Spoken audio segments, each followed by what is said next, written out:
to a new thing we're doing that I'm going to impromptu call the Midnight Beer Review.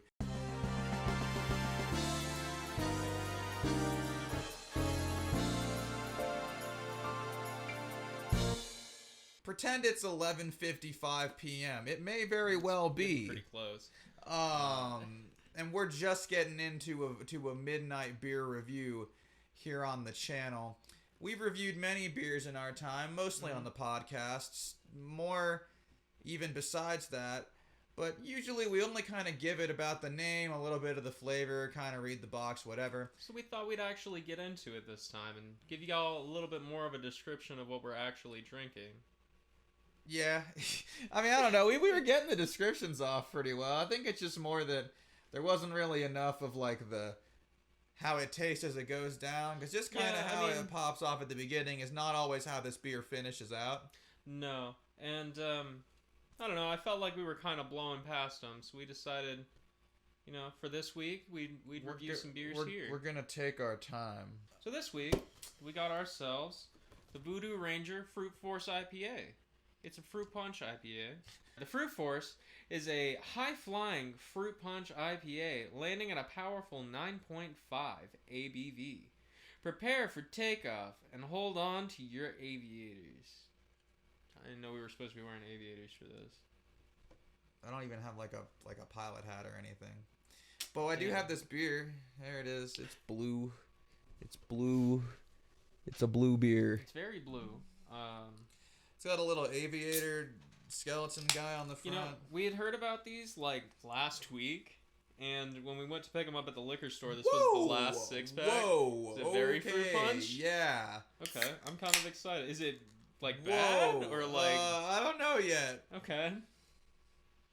Oh my god, that fucking smells like fruit punch. It has like the actual smell of like the fucking I'm gonna let you Hawaiian get into fruit it. punch. It more or less like tastes like you have combined Hawaiian fruit punch with an IPA. Whoa. That's kind of crazy, actually. A little weird. Like not bad. Put it in by any means. I see why they're trusty popular. koozie to disguise it as a Budweiser. There you go. That way, no one gets the wrong idea about my masculinity.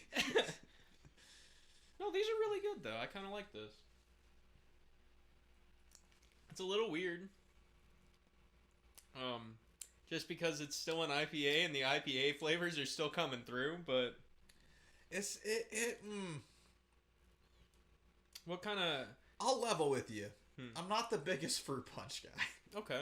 Alright, that's fair. I like it in situations. I don't, hate it. If I was, juices available...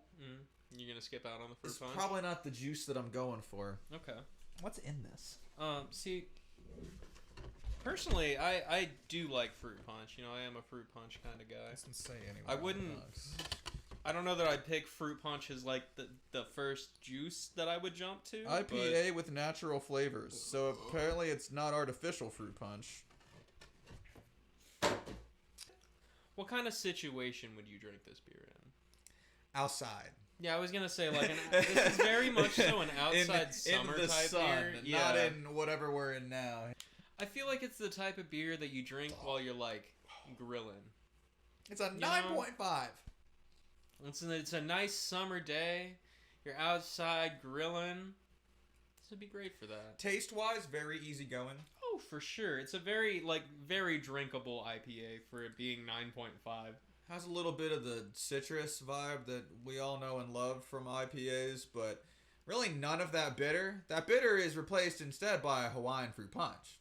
No, like directly Hawaii. It almost tastes like one of the ingredients should have been Hawaiian fruit punch. And like a dumbass rating scale. Okay. Like 9 bottles out of 10 or some stupid shit like that. But something way dumber. Well, it'd have to be... So I'm looking at your koozie already, and I'm thinking about rating it by geese out of 10. Okay. That's a pretty good rating scale. Right? Because for me, right now, I think this is only a 6 goose kind of beer. It's only 6 gooses out of 10 for you? Yeah, I think this is only a 6 goose for me. I'd put this at, a good 7-8 goose rating. It's growing on me. I think we're at 7 goose now. I'm telling you, actually, after it gets a little bit warmer, that fruit punch, literal punch, kind of backs off a little bit. Fruit punch. It kind of backs off, and it kind of lets the IPA, take a little bit more over.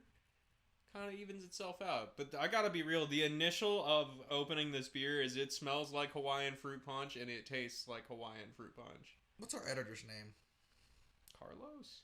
Carlos, throw up the little, like, picture of it in the box. A little blurb right here. Right fucking bam. Right there. Just get that in there. Mm-hmm. Mm-hmm. Yeah, that's pretty cool. Am I right? Anyways, that's what we're drinking. That's what it looks like. That's nice. Pretty good. Classic, even. You know what? Carlos, if you're really on your game, put a little beer can just, like, floating up here somewhere for the remainder of this. Just in the corner. Just, like, just rotating. Just rotating? Yeah. A little animated beer can. That'd be nice. Yeah. If you don't, that's okay. I won't blame you. But the earlier thing, yes. I believe in Carlos. The earlier thing, yes. I don't.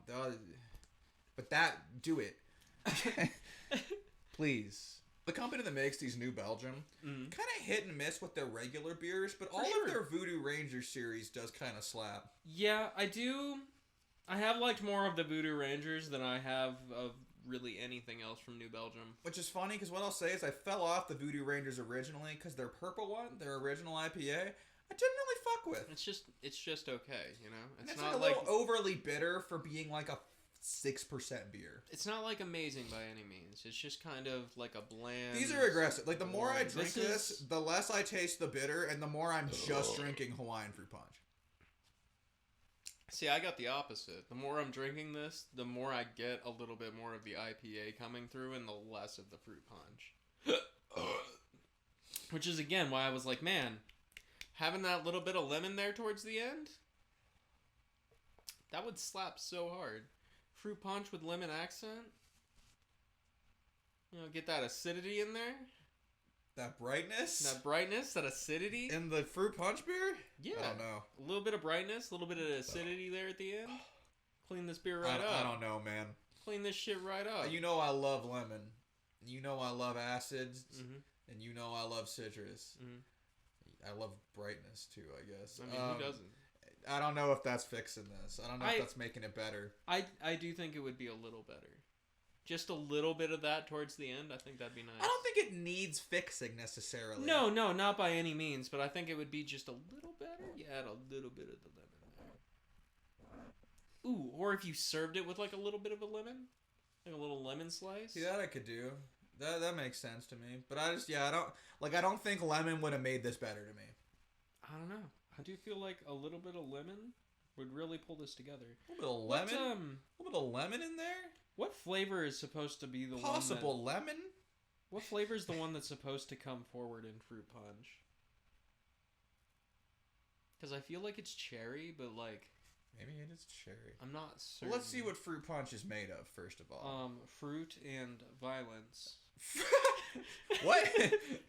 Well, I mean, fruits and punch. Oh, yeah, so I see what you're getting. They basically contain just a small amount of a bunch of things. Orange, pineapple, lemon, and cherry, but only like a couple percent. Most of it is actually corn syrup, citric acid, and fully artificial flavors that are made up.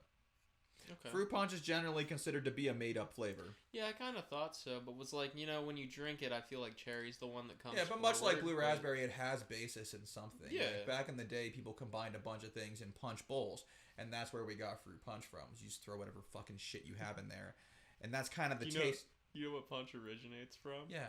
It's like an all-liquor cocktail, hilariously. Yeah, it's like making basically a big bowl of fucking Long Island. Yeah. It's just liquor and fruit. Yeah.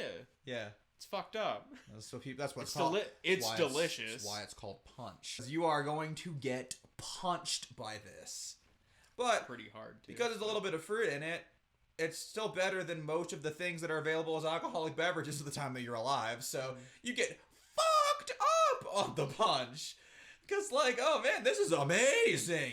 Oh, also hilariously, fruit punch used to be served, or just punch in general, used to be served in little tiny glasses. Yeah, they were punched because there's punch glasses. I've seen them. Yeah, they're made so that you would drink a little bit of the punch and then return to the punch bowl so you keep having conversations with the party. That's why they're small. Yeah, so you just keep coming a punch back. glass is about. If you ever seen the little port glasses, Yeah. it's a They're little only bigger, like maybe right? like 2-3 ounces. They're Port not glass like is super like this big. A punch glass is a little wider. It's like this big. Yeah. So it's like maybe 4 or 5 ounces. It's still quite small. Just a You know little what? wider than a port glass. Carlos, just for the audience, go ahead and Fucking throw up a punch glass up in there. Throw up a Get punch 'em. glass around. Hell yeah. Let everyone know Appreciate what you. those look like. Appreciate you.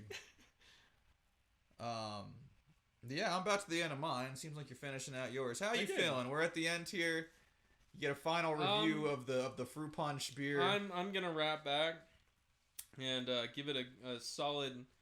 I'm gonna give it a 7 goose. 7 geese out of 10. Seven geeses. Personally, I was thinking maybe 8, but by the end, it's kind of wrapping a little down for me. The end of it's not as starting good. to get not as good, yeah. They were better when they were cold, and you're getting that full fruit punch kick in the face. That said, because we're doing them now, we will not be doing them on the podcast anymore. I'm not devoting the time. Podcasts go too long anyways. That's true. That's honestly true. We do get pretty long on the podcast. It'll help me not be like a little less lit. It's probably the best. Anyways, thank you for coming out to the Midnight Beer Review. We will see you with another one next week. I hope it's equally as exciting. Oh, I'm sure. See you next time. Until next week, we'll see you then. It's been the Midnight Beer Review on Thunder Couch Plays. Bye!